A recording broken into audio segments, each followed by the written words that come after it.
tayo may magsimula sa isang panalangin. Hallelujah, praise God. Aming Diyos na siyang pinakamakapangyarihan sa lahat, kami po ay nagpupulit, nagpapasalamat sa inyong harapan. Salamat po, Diyos, sa umagang ito, Lord God, na kami binigyan mo ng buhay, kami binigyan mo ng kalakasan.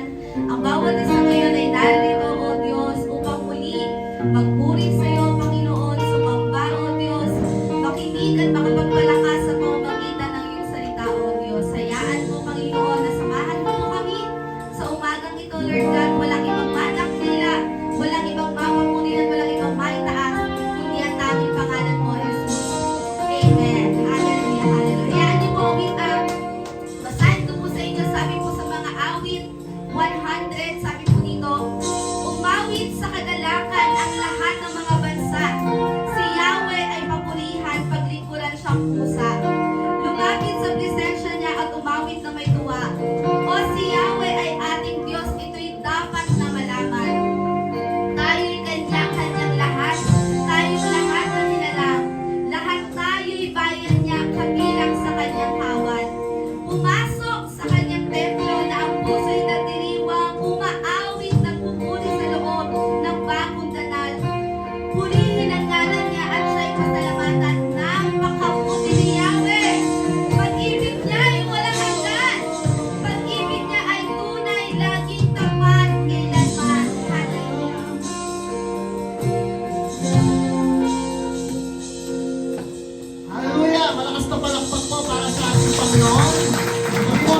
you've kept, and every need you've met. Lord, I'm so grateful. You are with me every step, and I never will forget. 'Cause when I think of how you bless me, how your hand has never let me go.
to sing the song of ages to the Lamb. And all who've gone before us, and all who will believe, will sing the song of ages to the Lamb. Your name is the highest, your name is the greatest, your name stands above them all thrones and dominions, all powers and positions, your name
This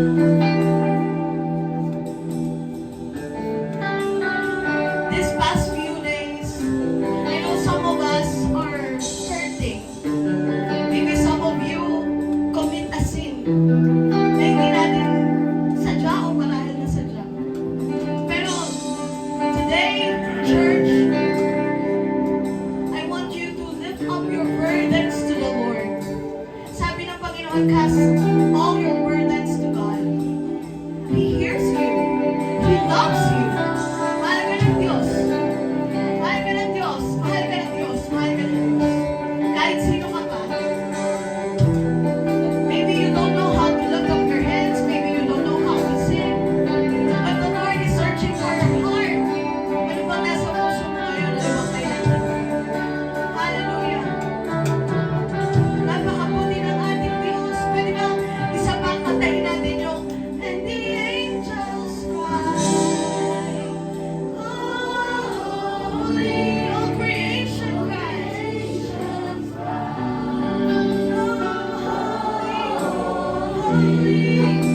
are lifted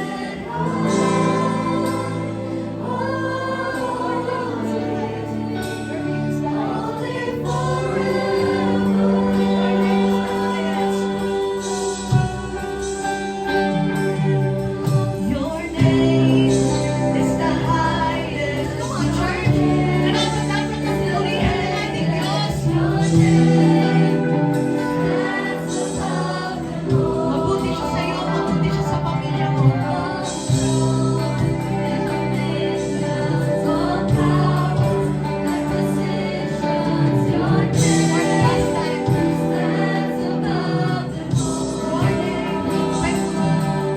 Your name is the highest. Your name is the greatest. Jesus' name stands above them all thrones and kingdoms, all powers and positions. Your name stands above them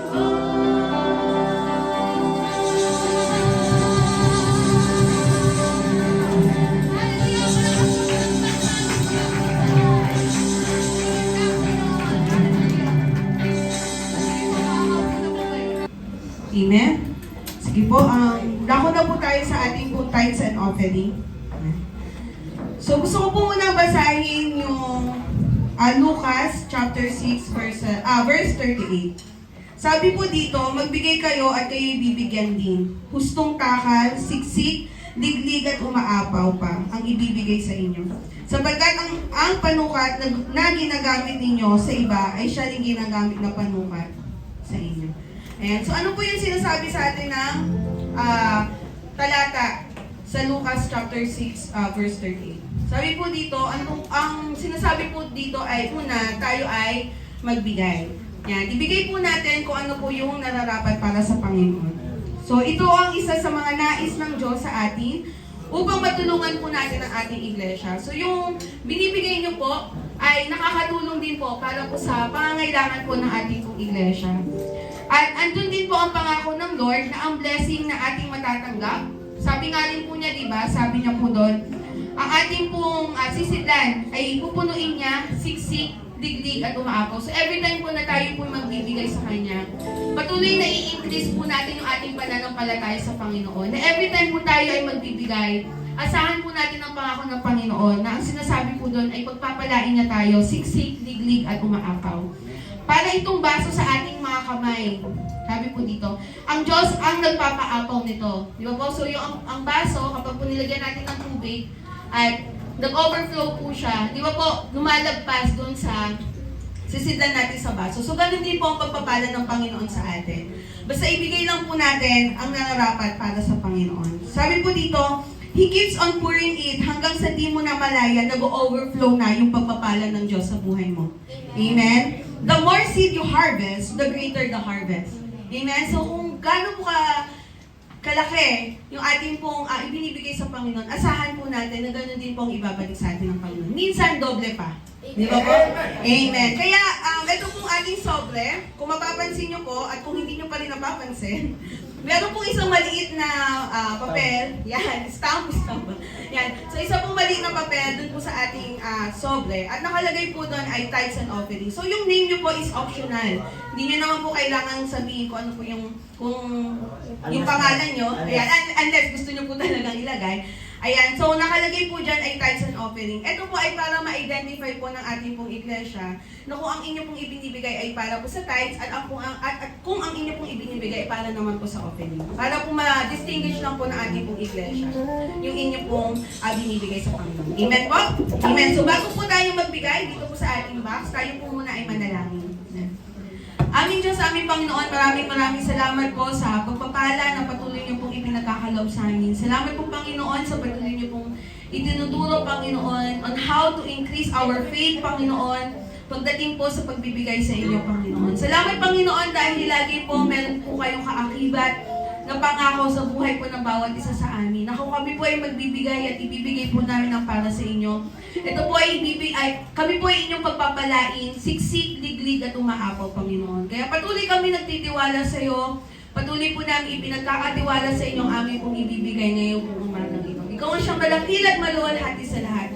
Sa pangalan ni Jesus. Amen. Magsitayo po tayo lahat para sa babasahin salita ng Diyos. Buksan po natin ang ating mga Biblia sa Aklat ng Santiago, Kapitulo 1, talatang 2 hanggang 8. Mga kapatid, mag-alala kayo kapag kayo'y dumaranas ng iba't ibang uri ng pagsubok. Dapat ninyong malaman na nagiging matatag ang inyong pananampalataya sa pamamagitan ng pagsubok. At dapat kayong magpakatatag hanggang wakas, upang kayo'y maging ganap at walang pagkukulang. Ngunit ang sinumang sa inyo ay kulang sa karunungan, humihingi siya sa Diyos at siya'y bibigyan, sapagkat ang Diyos ay nagbibigay ng sagana at hindi nanunumbat. Subalit, ang humihingi ay dapat magtiwala sa Diyos at huwag mag-alinlangan, sapagkat ang nag-aalinlangan ay parang alon sa dagat na itinataboy ng hangin kahit saan. Huwag umasang tatanggap ng anumang mula sa Panginoon. Ang taong pabago-bago ng isip, hindi alam kung ano talaga ang nais niya. Okay, makakaupo na po tayo. Okay, good morning. Pastor. Okay, sino sa inyo ang merong ganitong istorya? Sasabihin ng teacher. Okay? Sa next week o bukas, meron tayong exams. Sabi ng mga estudyante, yan. Sa page, anong aklat, ganito. Pagkatapos, kinabukasan, siyempre, nung gabi, talagang taranta ka na, pinagpapawisan ka na, nagme-memorize ka. Pagkatapos, kinabukasan, sabi ng teacher, walang exam, kanselado. Sabi ng mga estudyante, yay! Kasi walang exam. Natutuwa ang mga estudyante kapag walang pasok, pero estudyante siya. Natutuwa ang mga estudyante kapag walang exam, pero dapat siyang masubok kung may natutunan siya. Tama ba?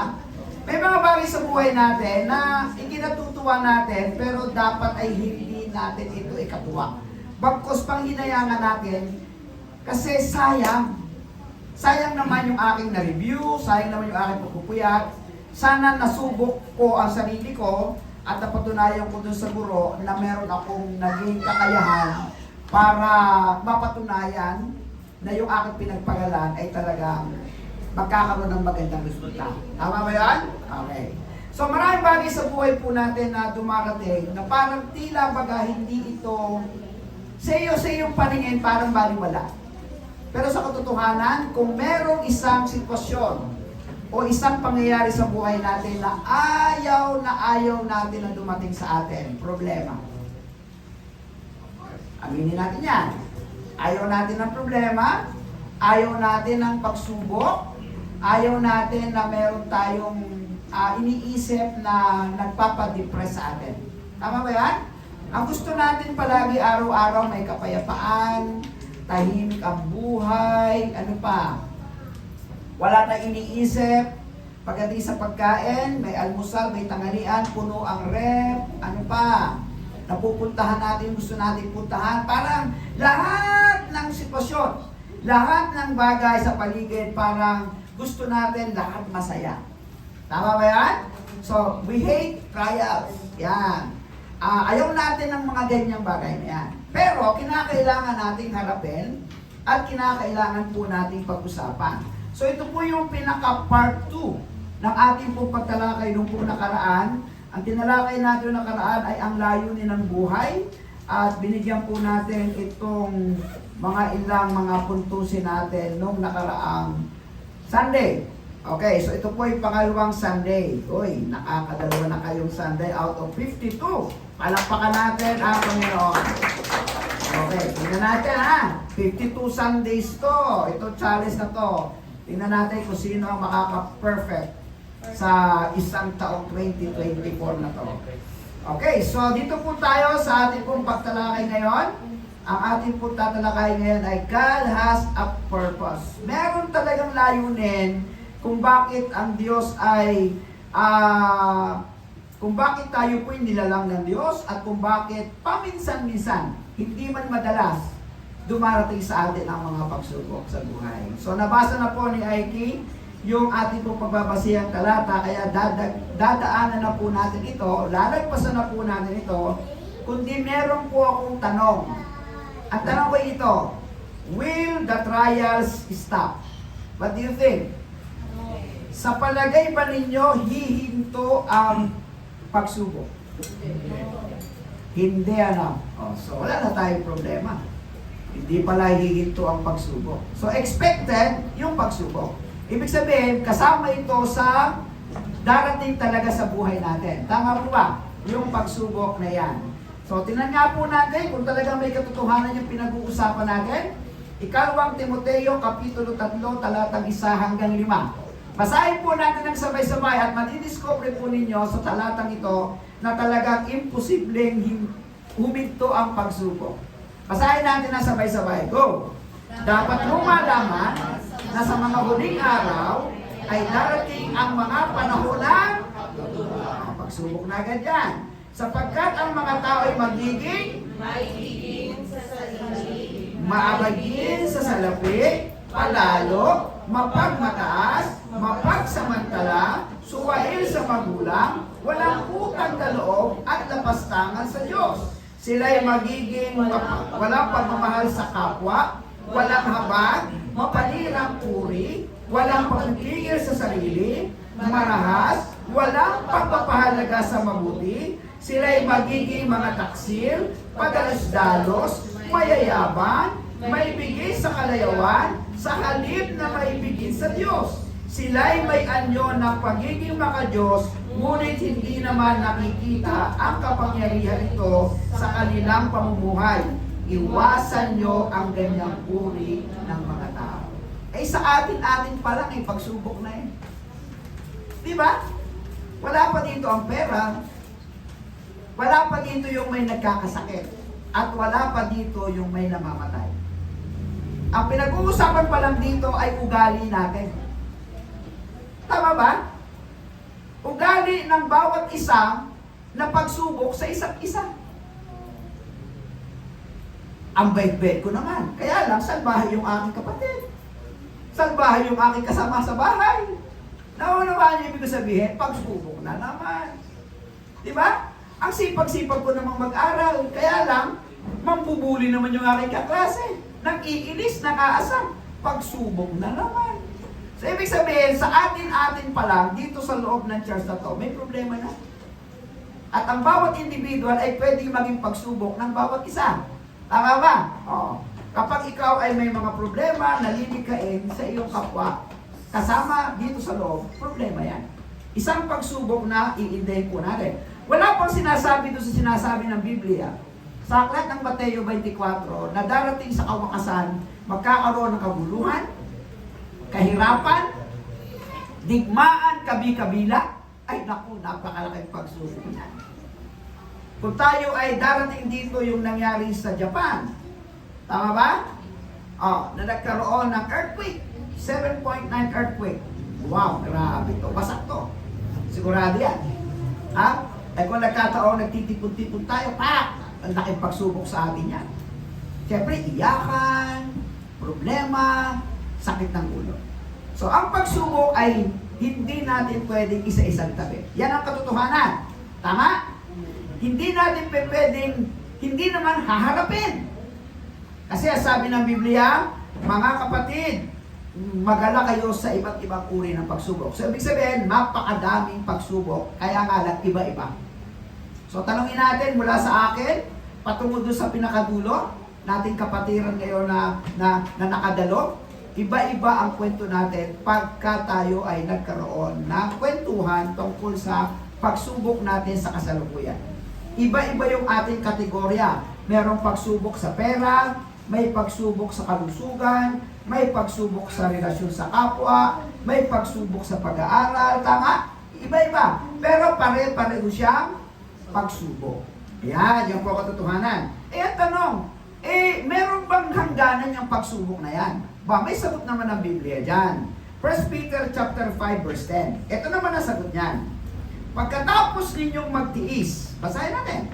Pagkatapos ninyong magtiis sa loob na maikling panahon, ang Diyos na siyang pinanggagalingan ng lahat ng pagpapala, ang siyang magbibigay sa inyo ng kagalingan, katatagan, at lakas ng loob, at isang pundasyong di matitinag. Siya ang tumawag sa inyo upang makibahagi kayo sa kanyang walang hanggang kaluwalhatian kasama ni Kristo. Yun naman pala. Kahit ang dami-daming pagsubok, meron pala siyang hangganan. Tama ba? At sa isang panahon, sabi dito sa Biblia, ay pagkatapos ng magtiis sa loob ng maikling panahon, ibig sabihin, meron siyang hangganan. Ang Diyos din pala ang siyang panggagalingan ng lahat ng pagpapala. Tama ba? Ang kailangan nyo ay ano? Pagkain. Sa Diyos manggagaling ang pagkain. Ayan. At siyang magbibigay ng inyong kagalingan. Meron kayong karamdaman ngayon? May sakit kayo ngayon? Kanino magmumula ang kagalingan? Sa Kanya din. Nangihina kayo? Kanino manggagaling ang katatagan? Sa Kanya din. Amen. Nawawala na kayong pag-asa? Kanino manggagaling ang lakas ng loob? Sa Kanya din. Tama ba? Amen. Mabuhay ang iyong kalagayan? Kanino manggagaling ang pundasyong hindi matitinag? Sa Kanya din. Siya ang tumawag sa inyo upang makibahagi kayo sa Kanyang walang hanggang kaluwalhatian kasama ni Kristo. Ibig po sabihin nito, nilampasan ko ang lahat ng hirap at pagtitiis para sa inyo, kaya lalampasan nyo ito. Amen. Amen mo ba? Amen. Sa panahon ng mga pagsubok na dinadaanan ninyo, hindi kayo nag-iisa. Amen. Kasi kasama ninyo ako. Amen. Amen? Panampakan natin si Lolo. Okay? Panginoon, may sakit ako ngayon, kasama niyo ako kasi ako ang kagalingan mo. Tama? Panginoon, nanghihina ako, huwag kang manghina kasi ako ang kalakasan mo. Tama? Yan ang sinasabi ng Diyos sa atin ngayon eh. Sinasabi niya, oo, may pagsubok pero may layunin ako, bakit kinakailangan kang subukin? May dahilan ang guro ninyo kung bakit kinakailangan kayo mag-exam. Tama ba? Huwag kayong magtampo sa Diyos, sa inyong mga guro. Huwag kayong magtampo doon sa mga mahihirap ng mga pag-aaral. Huwag kayong magtampo doon sa mga boss ninyo, sa inyong mga kumpanya. Kung medyo may ibinibigay sa inyo na medyo mahirap-hirap, huwag niyong pagtampuhan. Huwag kayong magalit. Kasi pag nalampasan naman ninyo ang lahat ng yan, promoted naman kayo. Tama? Oo. Pag nalampasan niyo naman ang lahat ng yan, may honor naman kayo. May medalya naman kayo. At masasabi ninyo, proud ako, kasi kung hindi ako dumaan sa ganitong hirap at pagsubok, hindi ko mapapasahan ang pagdepensa sa aking thesis. Yan, yun lang yun, di ba? Kaya yung mga kapatiran dito na nakakapasa sa thesis nila, sa kanilang pagdepensa, huwag lang pong makakalimot. Na kami po ay nag-pray sa inyo at natuwa kami nang makapasa kayo sa inyong pagdepensa sa thesis. Tama ba? Ayun, panapakan natin sila. Yan. Alam, kinakabahan namin sa dyan, hindi ko ba nag-depensa sa exam? Parang hindi pa nag-depensa, no? Yung isa pala ang nakadepensa at pasado, di ba? Ano kaya yung isa? Para namumutla na yung isa sa tingin ko dyan. Okay. Mag-aabang kami sa Facebook ng Praise the Lord, mga posts. Mga ganyan. Ang ganda nito. Tingnan natin ha. Unang Korinto, Kapitulo 10, talatang 13. Basahin natin. Wala pang pagsubok na dumating sa inyo na hindi nararanasan ng ibang tao. Stop. Kung may problema ka sa pera ngayon, ikaw lang ba may problema? Ganyan ang pagtingin sa buhay. Tama ba? Kung namatayan ako ngayon, ba't ikaw lang ba ang namatayan? Ayun, di ba? Kaya minsan, yung mga dumaan sa pagsubok na nalampasan ito, padadalang ka ng Diyos na parehong naging problema mo, ikaw na ang magiging kaaliwan niya. Tama? Ikaw na yung magiging kalakasan niya. Ikaw na yung magsasabi, kapatid, nakaranas din ako ng ganyan, naranasan ko yan, pero ito ang ginawa ng Diyos sa akin. Gusto ko patuloy ka rin magtiwala sa Diyos. Naunawaan po rin yung ibig sabihin. Kaya hindi pa pwede na pag may mga pagsubok tayo sa buhay, ang feeling nyo parang kailangan binagsakan ng langit at lupa. Tama? May mga bahay tayo lahat. Tama? Meron ba dito natutulog sa kalye? Parang wala naman. Lahat tayo natutulog sa ating mga Sheraton bed. Sheraton bed. Parang hindi naman. Simpleng kama lang yung ating tinutulugan. Di ba? Pero madami natutulog sa kalsada. Sa dyaryo. Lahat tayo kumakain na hindi pagpag. Di ba? Pero madami kumakain, ang tawag nila pagpag. Yung mga pinulot sa mga basurahan. Pero hindi naman tayo nagiging ganun ang kwento. Pero bakit pagka konting mawalan lang tayo ng pambili o kaya konting lumampas ang oras ng ating almusal tanghalian, parang ang piling natin binagsakan na tayo. Hindi po ito dapat maging ganon ang ating pananaw. Tama ba? Kaya sabi, walang pagsubok na hindi nararanasan ng ibang tao. Sabi niya, tapat ang Diyos. Ang ganda ng salitang yon. Tapat ang Diyos at hindi niya ipapahintulot na kayo'y subukin ng higit sa inyong makakaya. May pagsubok ba kayo ngayon? Ang sinasabi ng Biblia, kaya niyo yan. Ba? Sabihin niyo sa inyong katabi, kaya natin yan. Yan. Kaya natin yan. Bakit? Sa halip, sabay-sabay natin basahin. Sa halip, pagdating ng pagsubok, bibigyan niya kayo ng lakas upang makayanan ito at ng paraan upang malampasan ito. Yun naman pala. Diba? Nalala niyo yung sabi ko sa inyo? Hindi mo na kaya? Hindi na po. Talagang hindi mo na kaya? Hindi na po. Yan ang pagkakataon ng Diyos para gumawa sa buhay mo. Kasi hindi mo na kaya. Diba? Dapang-dapa ka na, sukong-suko ka na ba? Opo, yan ang pagkakataon ng Diyos para kumilos sa buhay mo. Diba? Doon gagawa ang Diyos sa panahong hindi mo na talaga kaya. Ngayon, ang akin namang hamon sa inyo, bakit kinakailangan paabutin nyo pa sa dapang-dapa na kayo bago ang Diyos kumilos sa buhay nyo? Diba? Bakit hindi pa lang sa umpisa magtiwala na tayo sa Diyos at ibigay sa Kanya ang mga pagsubok na ito?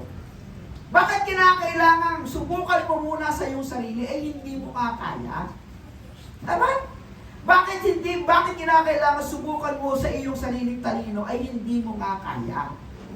Diba? Dapat dyan, ibigay mo na agad-agad sa Diyos. Ang problema, masanay ka na ibibigay sa Diyos ang lahat ng pagsubok, masanay ka na ibibigay sa Diyos ang lahat ng problema na may pagpapasalamat, then ang Diyos kikilos agad-agad sa buhay natin. Kaya minsan, humahaba ang tampo natin sa Diyos. Minsan, humahaba yung ating paghihinanakit sa Diyos kasi sinusubukan mo muna sa iyong sarili. Naunawaan po niyo ibig sabihin? Samantalang ang gusto lang naman ng Diyos, magtiwala ka agad-agad sa akin. Tulad ni Pedro. Di ba si Pedro lumakad sa ibabaw ng tubig? Di ba? Ang akala pa nga niya ay multo Nung magpakilala siya ako si Jesus, si Pedro lumakad din sa tubig habang nakatingin kay Jesus. Hindi po ba? Ay, nung makita niyo yung kaliwat kanan, ang lalaki ng alon, unti-unting lumubog si Pedro. O, sabi nga kay Jesus, saksak lolo, agad-agad kinuha ni Jesus ang kanyang kamay. Ganun po yun. Ba't kinakailangan bumitaw ka sa pagtingin kay Jesus? Eh, nasa kanyang kagalingan. Tama? Nasa kanyang kalakasan. Nasa kanya ang solusyon. Ba't kinakailangan tumingin ka pa sa iyong sariling kakayahan, lulubog ka rin naman. At pag lubog mo, hihingi ka rin naman pala ng tulong sa ating Panginoon. Di ba? Sa ating Panginoon. Hihingi ka rin naman pala ng tulong sa Kanya. At magpapaahon ka rin naman pala, ba't kinakailangan antayin mo pang lumubog ka na lumubog? Sumuko ka na sumuko, dumapa ka na ng dumapa, saka mo bibigyan ng pahintulot ang Diyos na kumilos sa buhay mo.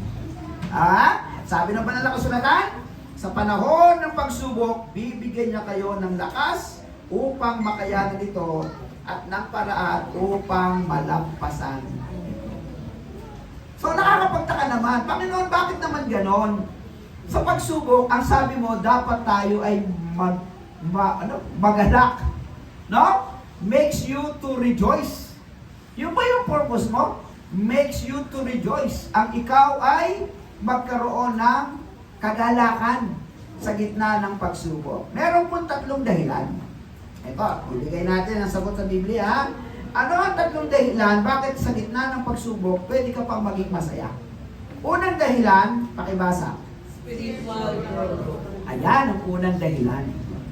Ang unang dahilan kung bakit may pagsubok tayo na dapat natin kagalak para ikalago ng ating spiritual. Sabi ng Santiago Kapitulo 1, talatang 2 hanggang 4, pakibasa po natin. Mga kapatid, Madala kayo kapag kailangan sa Dapat ninyong malaman na nagiging matatag ang inyong pananampalataya sa pamamagitan ng mga pagsubok. At dapat kayo magpakatatag hanggang wakas upang kayo maging ganap at walang magpapalong. nalala niyo ba yung istorya ko sa inyo na nalaglag sa bangin? Na napakadilim? Pagkatapos sumabit lang siya sa isang sanga? Natakot na takot siya. At doon ay humingi siya ng tulong sa Diyos. Diyos ko, tulungan mo ako sa pagkakataong ito. Babalik na ako sa iyo, maglilingkod na ako sa iyo. Lahat na yata ng pangako, sinabi na niya. At ang sabi ng tinig na kanyang narinig, bitawan mo yung sanga. Kung ikaw ang nasa kalagayan niya, napakadilim, hindi mo alam kung saan ka nahulog. Wala kang nakikita, kundi nakakapit ka lang sa sanga. Ang sabi, kung gusto mo makapamahinga, at kung gusto mong magkaroon ng solusyon ng problema mo sa kalagayan mo, bitawan mo yung sanga. Di ba? Ang ginawa nung nakakapit sa sanga, hindi mo bitaw. Kahit ang daming lamok, tiis. Kahit gunapang na ang ahas, tiis. Di ba? Pagdating ng umaga, gagadangkal sa lupa yung kanyang paa. Gagadangkal yung kanyang paa sa lupa. Naku po, kung bumitaw sana ako, di sana ako hindi napuyat, hindi ako natakot, hindi ako ganyan. Mga kapatid, sa gitna ng pagsubok, akala mo lang pinaparusahan ka ng Diyos. Akala mo lang binibigyan ka ng kabigatan ng Diyos. Pero kung ikaw ay anak ng Diyos na nagtitiwala sa Kanya, pag narinig mo ang pangako ng Diyos na ipagkatiwala sa Kanya, pag sinabi ng Diyos, bitaw, bitaw. Pag sinabi ng Diyos na ikaw ay lumakad dyan, lakad ka lang. Di ba? Naalala niyo yung mensahe ng linggo? Do not complain, no arguing, no argumento. Just simply obey. Ganun lang. Sunod lang tayo sa ating Panginoon. Panghawakan lang natin ang kanyang mga pangako, aangat ng aangat, tatatag ng tatatag, lalapit ng lalapit ang relasyon mo sa Diyos. Lalago ng lalago ang iyong spiritual na buhay. Kaya unang-una na inyong makikita kapag dumating ang pagsubok ay ang salitang awareness, kamalayan. Naiintindihan nyo na ngayon na ang pagsubok pala hindi isang bago, kundi expected. inaasahang talagang darating. Kaya nga sabi ng iba, oh, kapatid, anong nangyari sa'yo? Bakit ang saya-saya mo? Kasi may 5 pagsubok ako kinakaharap ngayon eh. Oh, sabi niya, ano ka ba? 5 pagsubok na kinakaharap mo, pero bakit ang saya-saya mo? Kasi alam mo kapatid, alam ko na 5 kwento at karanasan din ang ipararana sa akin ng Diyos sa 5 pagsubok na dinadaanan ko. Yeah?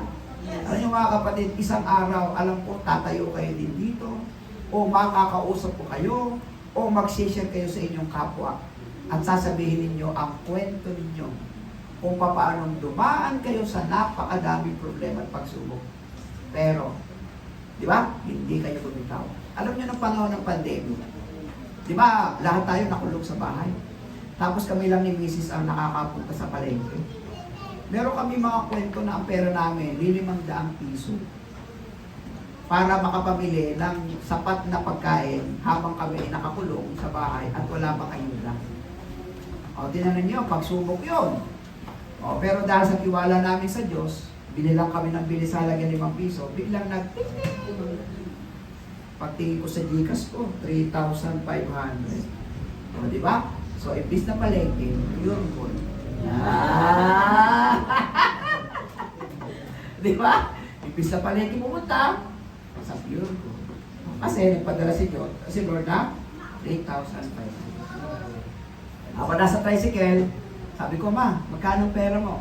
Sabi niya, 500 lang. Eh, pagkasyahin mo na. Sa pakalakalating kilo karne, tapos ganito, kasi hindi natin lako kayo na doon may ayuda.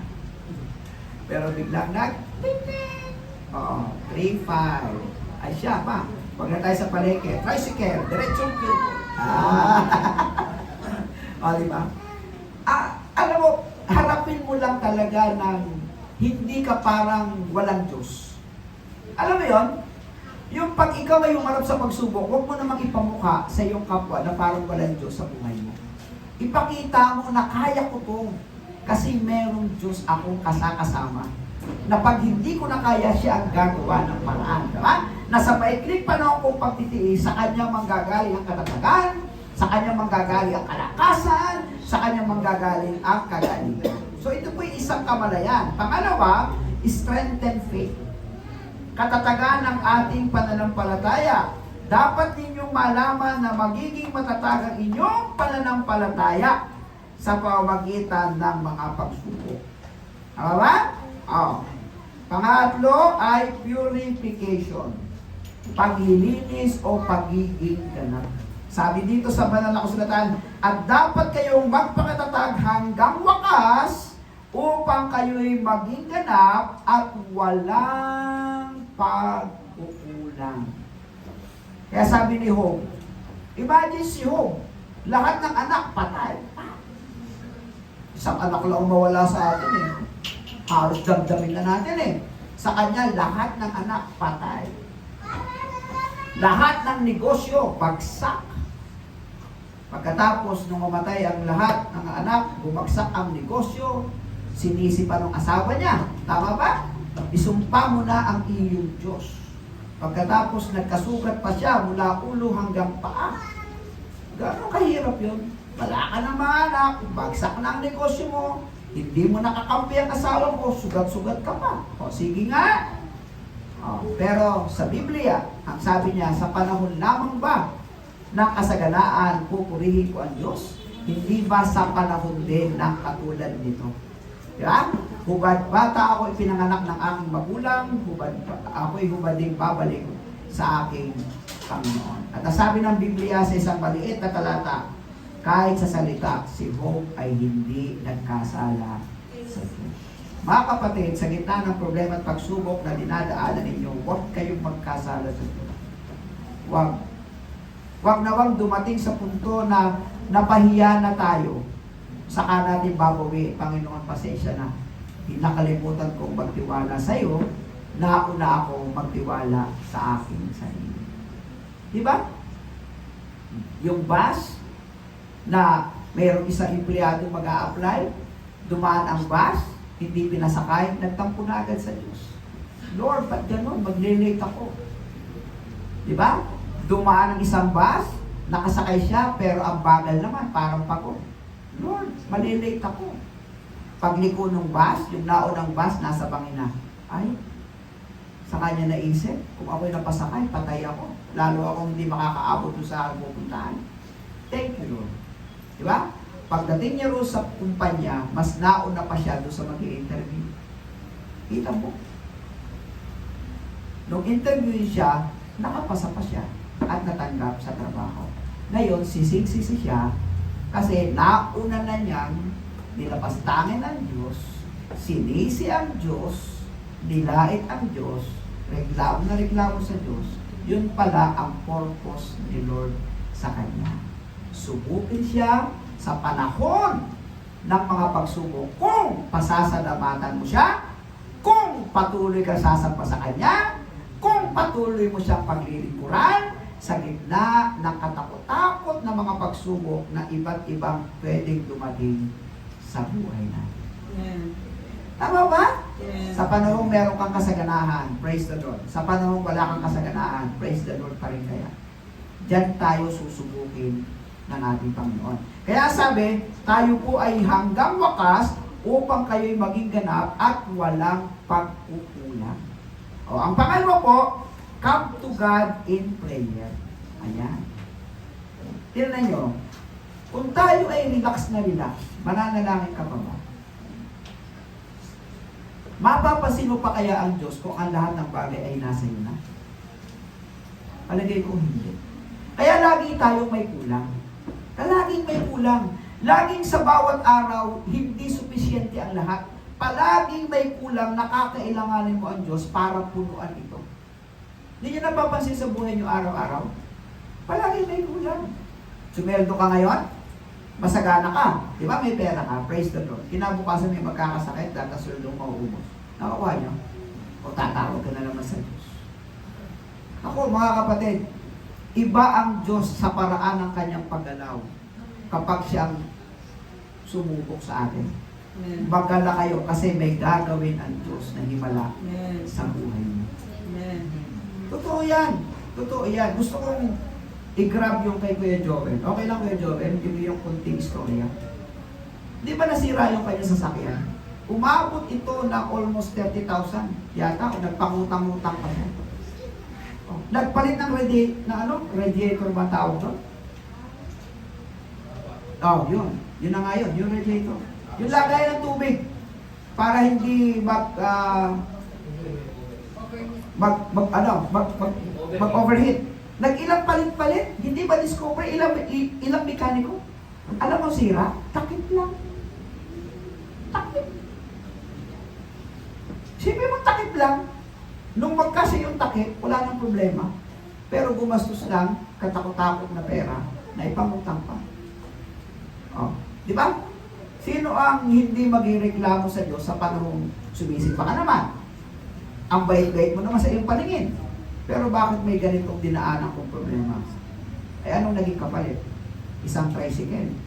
Amen. Isang van na pwede na niya ipabasada na hindi siya kinakaba. Amen. Di ba? Yung pala yun. Pero yung dinaanan niyang pagsubok, walang reklamo yan. Ha? Tuloy-tuloy ang pagsimba. Tuloy-tuloy ang lahat ng ginagawa nilang pamilya. Ano naging kapalit? Pagpapala, kalakasan, katatagan ng pananampalataya sa dulo ng Villalobos. Amen. Diba? Ganyan po ang istorya ng ating buhay. Pagkatapos ng matagal na panahon na amin pong tiniis sa amin pong mga anak sa kanilang pag-aaral, o, tinan nyo naman ngayon. Diba? Nakasurvive din kami at last. 2 taon na lang singkat, tapos na rin si Hannah at saka si Hart. Walang reklamo. Tuloy-tuloy lang sa paglilingkod. Alam mo ba, sa panahon ng paglilingkod namin, meron akong kwento na ang sweldo ko lang, 700 isang buwan. Mapagkakasya ko sa 3 anak na dumedede pa. Kaliitan pa sina Hannah, hindi wala pa si Hannah. Si Heidi ang pinakabunso ko nung panahon na yun. Sa kami natutulog, sa sahig, lupa, sa papag lang, sa isang nakakabit lang na extension lang ng isang tindahan ng unang naging membro namin. Gapang kami ha. Iba't ibang luto ng malunggay at saka Maggi noodles. Lahat na, binajik na ng misis ko para mapakain itong aking tatlong anak. May pagluha, may pag-iyak, pero tuloy-tuloy ang Bible study, tuloy-tuloy ang prayer meeting. Naghanap ako ng trabaho ko para mabuhay ang pamilya ko. Pag naalala ko yun, at nakikita ko yung kasalukuyan na pinagpagura namin ng mga pagsubok na dinaanan namin, eto na. Nalampasan namin nang hindi kami nagreklamo sa Diyos. Diba? Nalampasan namin na hindi namin sinisisi ang Diyos. Pero ito ang naging kapalit. Nagdalaga ang aking mga anak na pagkagaganda. Pagkababait. Pagkasisipan. Binigyan ako ng manugang na pagkabait. Pogi. At binigyan ako ng kita mo naman si Rhyme na lang. Produkto ng Manalo Tridoblang. Tinan mo naman.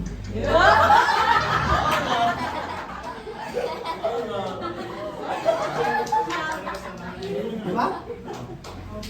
Ay si Hana. Si Johan. Sa likod. Diba? Yan ay ibig ko sabihin. No? Come to God in prayer. Natututo kang lumapit sa Diyos. Kasama sa pagtatag ng iyong pananampalataya. Talatang 5, basahin natin. Ngunit, kung sino ba sa inyo ay kulang sa karunungan, humingi sa Diyos at siya'y bibigyan. Sapagkat ang Diyos ay nagbibigay ng sagana at hindi natutulungan. Hindi ka sasabihin ng Diyos, ayang ka na naman. Hingi ka na naman ang hingi. Walang ganun sa ating Diyos. Bagkus hingi ka ng hingi, bagkus nangungulit ka sa Kanya, bagkus lapit ka ng lapit sa Kanya, bagkus bibigyan ka ng karunungan. Tama? Bibigyan ka ng pamamaraan para malampasan mo ang bawat pagsubok na dumarating sa buhay. Kaya pagdating ng mabibigat na pagsubok, luhod agad sa Diyos. Hingi ng karunungan, hingi ng patnubay. Kasama yung Bible discipline mo, kasama yung mga pangako ng Diyos sa Biblia. Yakapin mo ito. Pero never kang magreklamo sa Diyos. Never kang magkaroon ng complaint. Just obey. Tama? At ilagay mo yung pananampalataya mo sa Kanya. Okay, so ito po ang mangyayari. Mararanasan mo ang pagdinig ng Diyos, experience God's answer, pagtugon. Mararanasan mo ang karunungan ng Diyos, experience God's wisdom, at mararanasan mo ang kapangyarihan ng Diyos, experience God's power. Diba? Doon natin makikita that God is able. Amen. Kaya ng Diyos ang lahat ng bagay. Ito ang pangatlo. Gustong makita ng Diyos na yung pananampalataya nyo, genuine. Genuine. So, mali na naman ako. Genuine. Yan. Gusto makita ng Diyos na yung pananampalataya natin, totoo. Dalisay, totoo, hindi peke. Okay? Kanina, nag-usap kami ng Blessed Family. Sabi ko, natutuwa ako sa inyo. Kasi hindi na kayo pumupunta dito para sa ayuda. Nakuha nyo? Napunta na kayo dito para kay Lord. Gusto nyo sambahin ang Panginoon. Gusto nyo paglingkuran ng Panginoon. Hindi na dahil sa meron kaming ibibigay. Ang totoo niyan doon sa ating tithes and offering, matutuwa ka eh. Matutuwa ka. Halos nagpapang-abot kayo sa kasila eh. Kita nyo? Hindi mo iisipin yun. Sa kabila ng kanilang sitwasyon, hindi mo iisipin. Di ba meron tayo kapatera na si Tricia, ng anak, di ba? Di magtutulungan. Pagkatapos ng offering, sabi ko, kung meron pa kayo gusto itulong sa kanya, may nag-text sa akin. Ang ganda ng pagkaka-text niya eh. Sabi niya, Pas, kaming mga blessed, 4-piece, nag-ambalan kami. Nagkaisa kami magtulong-tulong para sa kanya. Pagkatapos, dadalaw pa kami mamaya. At magbibigay kami ng kung ano ang magbibigay namin kay Tricia at saka sa kanya. Sino yung naisip nila yun? Sino mo yun? Samantala, pwede nyo lang sabihin na, wag na kami. Diba? Wag na kami. Kami nga ang tinutulungan eh. Pero sa totoo, may tunay na pananampalataya at merong purong pagmamahal sa Diyos. Walang problema yan. Kahit ay kakain mo na lang, kung talagang nasa puso mo ang tumulong, ibibigay mo yan ng buong puso. Kaya sabi ko, natutuwa ako. Kasi yung ating blessed family, lumalago sa Panginoon. Nagiging tama ang pananaw, nagiging tama ang kanilang puso. Diba? Eh, paano tayo? Mas lalo marahil yung katulad natin. Tama ba? Na nag-aral, may trabaho, maayos ang buhay.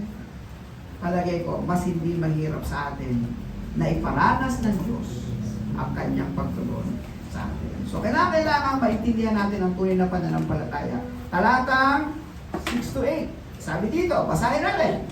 Subalit ang humihingi ay dapat magtiwala sa Diyos at huwag mag-alinlangan, sapagkat ang nag-aalinlangan ay parang alon sa dagat na itinatawag ng hangin kahit saan. Huwag umasang tatanggap ng anuman mula sa Panginoon ang tao Bago-bago ang isip at di alam kung ano talaga ang nais niya.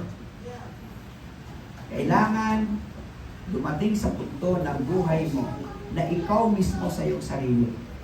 Hindi na ito pagkukunwari. Tama ba? Hindi na ito pakitang tao. Hindi na ito pabalat kayo. Totoong binago na ako ng Diyos. Amen? Amen. Totoong gusto ko nang basahin ang kanyang salita. Amen? Amen. Totoong gusto ko nang sambahin siya ng totoo. Amen? Amen. Totoong hindi na ako napipilitan pagsimba pag-araw ng linggo. Totoong pag ako'y pumunta, ang gusto ko ay sumamba talaga sa Kanya. Ang gusto ko ay magkaroon ng totoong paglilingkod sa Kanya. Amen. Kaya yung pang totoong faith na ibinibigay sa atin ng Diyos ay not doubting faith. Pananampalatayang hindi nag-aalinlangan, not wavering faith. Pananampalatayang hindi pabago, but be expectant and have optimistic faith. Pananampalatayang umaasa at positibo. Positibo. Kapatid, hindi naman ganun kadali na matuto at maranasan ang tunay at puro at dalisay na pananampalataya. Pero sa biyaya ng Diyos, expect the unexpected. Sa biyaya ng Diyos, umasa sa mga biglaang darating na himala na hindi mo akalain na nangyari sa buhay. Amen. Diba?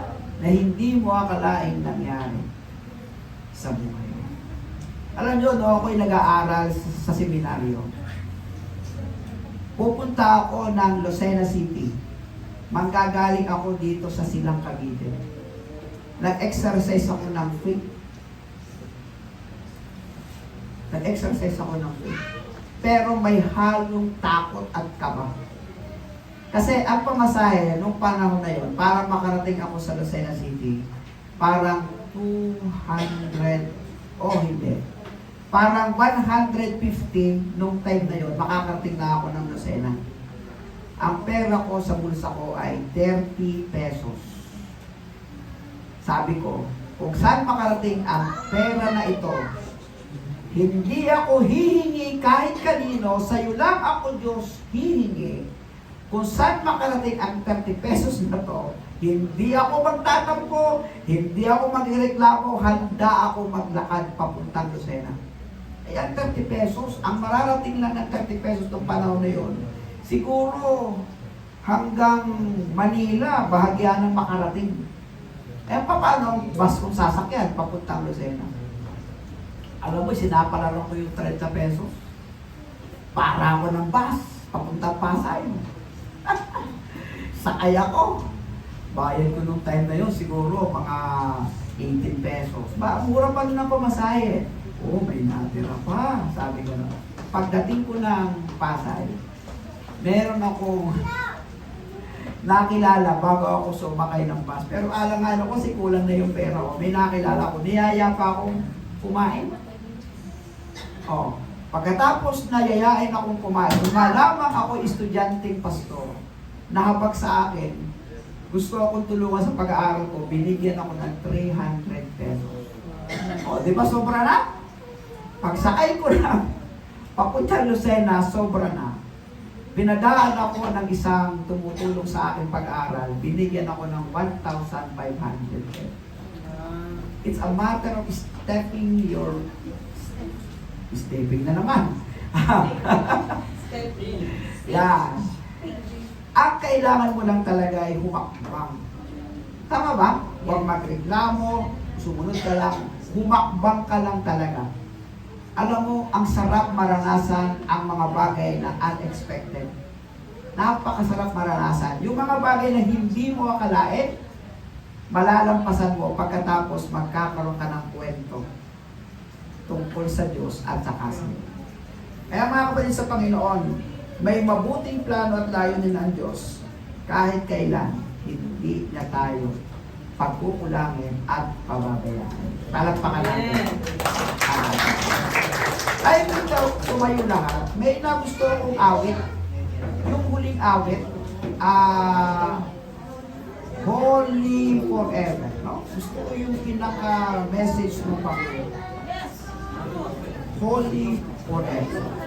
Tayo tayong lahat. Awitin natin yung awit tayo kahit isang pasada lang. Tapos magbigay tayo ng mga ilang pagbalik.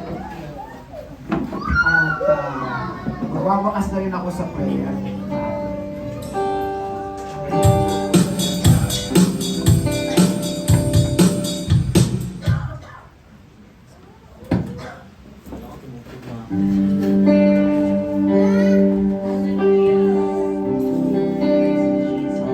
Mag-focus po tayo.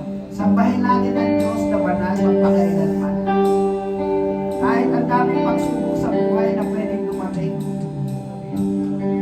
pagsamba pa rin sa Kanya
manalangin. Banal, banal, banal ang aming Diyos magpakailanman. Ito ang aming iniiyak. Ito ang aming isinisigaw. Banal ka magpakailanman, aming Panginoon. At yan po ang ibig ninyo.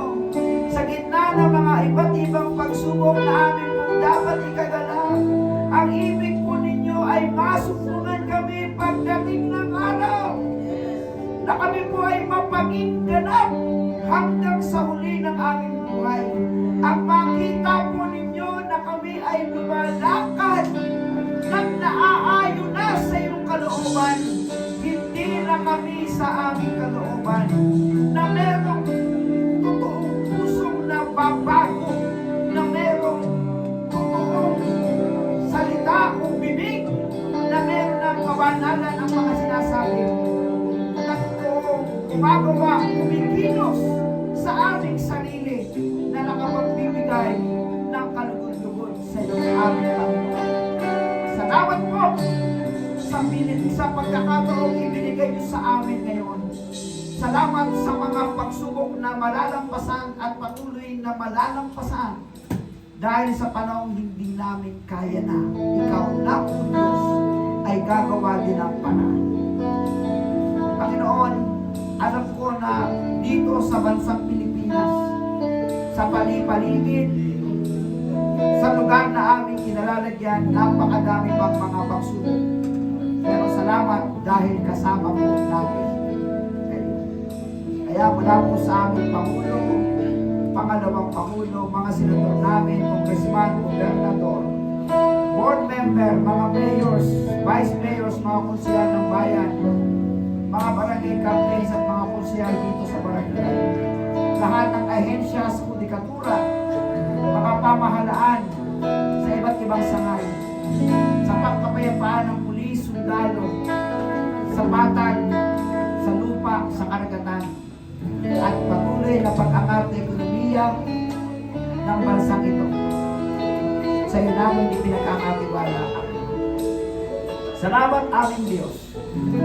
Dahil sa panahon ng aming pagkakasakit, ikaw ang kagalingan. Sa panahon ng aming panghihina, ikaw ang kalakasan. Sa panahon na parang wala na kaming pag-asa, ikaw ang pag-asa. Salamat po, O Diyos.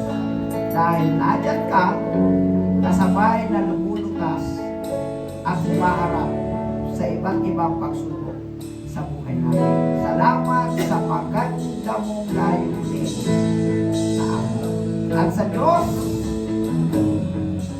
na napaka-mapagmahal, pagpahalaga ngayon sa aming Panginoong Diyos sa patuloy na kinikilala bilang aming sariling Panginoon at sariling tagapagligtas.